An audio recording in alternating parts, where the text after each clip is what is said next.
శోభన్ బాబు గారి ఆస్తుల విలువ సుమారు 80,000 కోట్ల రూపాయలు ఉంటుందని ఒక మాట ఉంది సార్.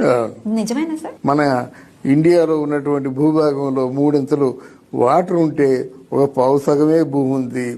ఆ భూమి మాత్రం పెరగదు, అలాగే ఉంటుంది. జనాభా పెరుగుతారు కదా, కనుక ఆ భూమి వాల్యూ పెరుగుతుంది. ఇట్లాంటి కొన్ని పిచ్చాపాటి మాట్లాడుకుంటుండాలో సినిమాలు మాట్లాడుకుంటుండాలో మాట.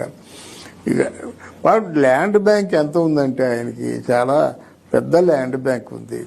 ఎక్కడెక్కడ 100 ఎకరాలు ఇన్వెస్ట్ చేసింది అందరికీ తెలుసు.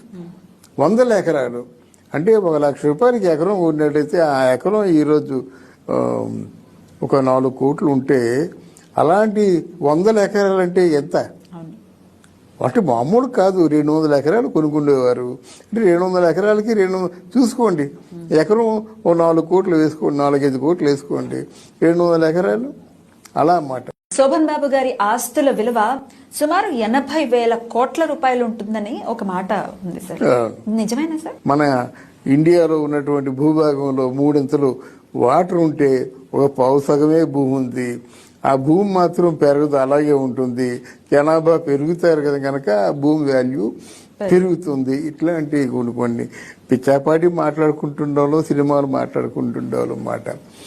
ఇక వాడు ల్యాండ్ బ్యాంక్ ఎంత ఉందంటే ఆయనకి చాలా పెద్ద ల్యాండ్ బ్యాంక్ ఉంది. ఎక్కడెక్కడ 100 ఎకరాలు ఇన్వెస్ట్ చేసింది అందరికీ తెలుసు.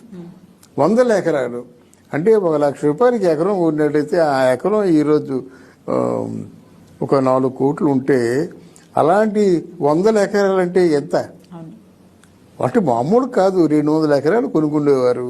అంటే 200 ఎకరాలకి చూసుకోండి, ఎకరం ఓ 4 కోట్లు వేసుకోండి, 4-5 కోట్లు వేసుకోండి, 200 ఎకరాలు అలా అన్నమాట. శోభన్ బాబు గారి ఆస్తుల విలువ సుమారు 80,000 కోట్ల రూపాయలు ఉంటుందని ఒక మాట ఉంది సార్. నిజమేనా సార్? మన ఇండియాలో ఉన్నటువంటి భూభాగంలో మూడింతలు వాటర్ ఉంటే ఒక పావు సగమే భూమి ఉంది. ఆ భూమి మాత్రం పెరగదు, అలాగే ఉంటుంది. జనాభా పెరుగుతారు కదా, కనుక ఆ భూమి వాల్యూ పెరుగుతుంది. ఇట్లాంటి కొన్ని పిచ్చాపాటి మాట్లాడుకుంటున్న